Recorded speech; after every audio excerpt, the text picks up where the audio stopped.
Deep in the dense jungles of Kishkindha, a brutal, high-stakes duel is abruptly cut short. Suddenly, from out of nowhere, a single glowing arrow tears through the dense canopy and strikes its mark. The victim, lying on the forest floor, is Vali.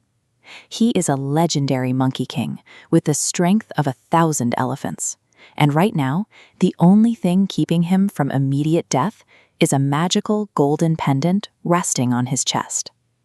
Gasping for breath, Vali glares into the shadows and issues a dying, defiant challenge to his unseen attacker. He asks Lord Rama why a king of his reputation would abandon the sacred, honorable rules of warfare to shoot an opponent from cover. This act creates a sharp tension. The man defined by his adherence to duty and moral conduct is standing in the brush, acting as a hidden assassin. To understand why cosmic justice required a sniper's approach instead of a fair fight, we first have to look at how Kishkindha's greatest protector mutated into a monster. This diagram illustrates Vali's tactical advantage. His cosmic boon dictated a terrifying rule. Whenever an enemy stood before him, half their physical power siphoned instantly into Vali. This broke the math. Face to face, your strength plummeted while his expanded, rendering him mathematically invincible.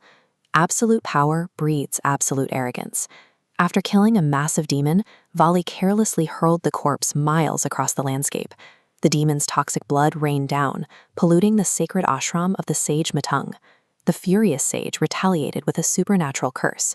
He decreed that if Vali ever set foot on Mount Rishyamaka, his head would instantly shatter. So you have a warrior with absolute, overwhelming invincibility everywhere on Earth, except for one single, isolated geographic safe zone. These precise parameters set the exact physical requirements for his eventual downfall. The fracture of Vali's kingdom began as a simple hunting trip.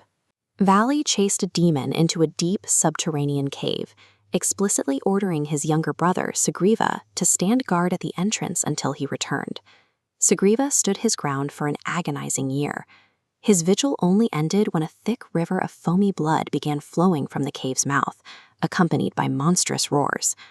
Given the evidence, Sugriva made the logical assumption his invincible brother was dead. Terrified that the victorious demon would emerge to slaughter a leaderless Kishkindha, Sugriva made a desperate defensive choice. He permanently sealed the cave with a massive boulder to protect the kingdom and reluctantly ascended to the vacant throne. But Vali had actually won. He smashed his way out, returned to the capital in a blind rage, and found his brother sitting on his throne. Vali completely ignored the logic of his strategic wife Tara, violently rejecting Sugriva's pleas and physically evicting him from the city. Then Vali committed the ultimate transgression. Blinded by vengeance and a warped sense of entitlement, he forcibly claimed Sugriva's wife, Rama, as his own property.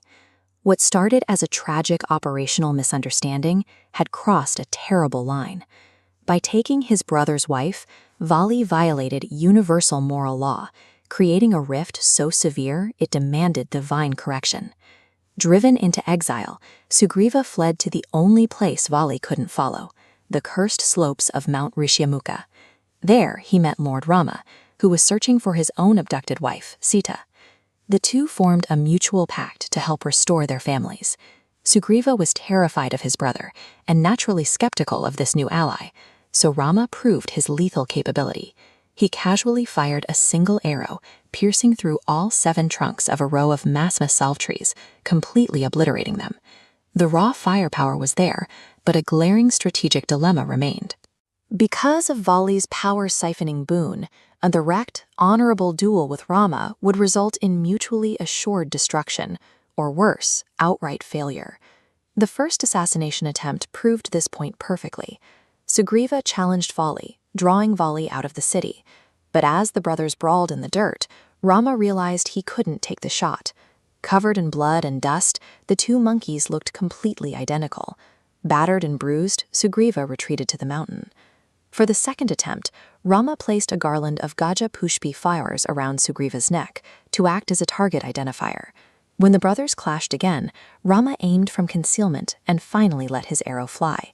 In a world where Vali's boon turns every direct challenge into a defeat, the The stealth attack became the only viable way to bypass his power. The strategy was dictated by the mechanics of the boon itself, which brings us exactly back to where we started. Vali, lying in the dirt, bleeding out, demanding to know why the great Lord Rama broke the honorable rules of engagement. Rama's response draws a clear line. The honorable codes of the warrior caste are a privilege reserved for those who behave with human dignity. Vali had allowed his ego and rage to completely consume him. By forcibly stealing his own brother's wife, he surrendered his morality, forfeited his status as a rightful king, and reduced his own existence to that of an animal. The cosmic law is uncompromising on this point. A beast is never granted the privilege of an honorable duel on the battlefield. A beast is simply hunted from the shadows. These words hit Vali with the weight of his own actions.